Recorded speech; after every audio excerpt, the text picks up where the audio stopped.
Seguimos trabajando con más ejercicios sobre el logaritmo de un número en una base determinada, y para resolverlos planteamos la expresión equivalente, la expresión exponencial equivalente al logaritmo de un número, ¿no es cierto? En donde lo que buscamos es el exponente al cual tenemos que elevar la base para obtener el argumento.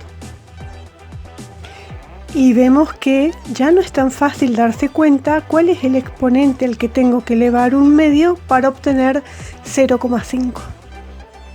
Bueno, en realidad sí es fácil en este caso porque sabemos que un medio es 0,5, no hay problemas, pero vamos a suponer que no es tan fácil. Entonces lo que hacemos es llevar al cálculo auxiliar este número decimal y lo pasamos a fracción. ¿Cómo hacemos para pasar una expresión decimal exacta a número fraccionario? Escribimos en el numerador el número sin la coma y en el denominador la unidad seguida de ceros. Cuántos ceros y tantos ceros como cifras decimales tenga ese número. Bien, ahora sí nos queda mucho más fácil imaginar cuál es el exponente al que tenemos que elevar un medio para obtener un medio. El exponente entonces es 1. Y así en todos los casos. Fíjense que tenemos el logaritmo de 0,16 en base de 2/5. Bueno, acá sí se complicó esto de pensar cuál es el exponente que necesita 2/5 para obtener 0,16. ¿Y por qué? Y bueno, porque cuesta pensar en un número fraccionario que elevado a un determinado exponente nos da un número decimal. Nos resultaría todo mucho más fácil si llevamos ese número decimal a fracción. Vamos al cálculo auxiliar y 0,16 es un número decimal exacto equivalente a una fracción cuyo denominador es 100. ¿Por qué? Porque ese número decimal tiene dos cifras decimales. Recuerden que en el numerador siempre se escribe el número sin la coma.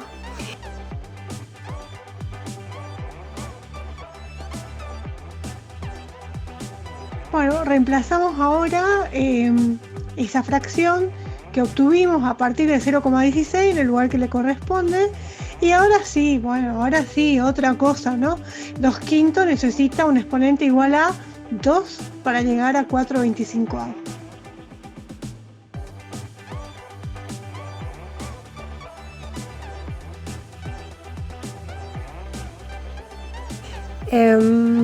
Lo mismo pasa con el logaritmo de 64 en base a 0,25. Hacemos el mismo recorrido.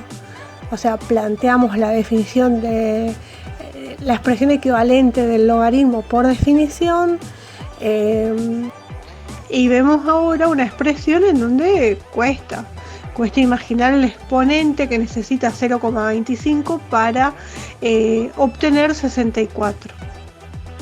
Vamos al cálculo auxiliar para transformar 0,25 en número fraccionario, y una vez que tengamos ya la fracción reducida, reemplazamos 0,25 por su expresión equivalente y bueno, vemos que el exponente que estábamos buscando,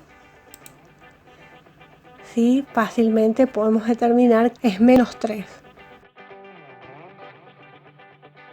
Para calcular el logaritmo de un tercio cuya base es un número decimal periódico, hay que tener en cuenta que para pasar ese número decimal periódico a fracción hay que aplicar el método que le corresponde, ¿no es cierto? Habían 3 métodos dependiendo del tipo de número decimal que tengamos. Entonces, para este caso, la fracción que le corresponde sería en el numerador el número sin la coma y en el denominador va un 9. ¿Sí? Sería un 9 por cada cifra decimal periódica. Como tenemos una sola cifra decimal periódica, entonces sería un solo 9.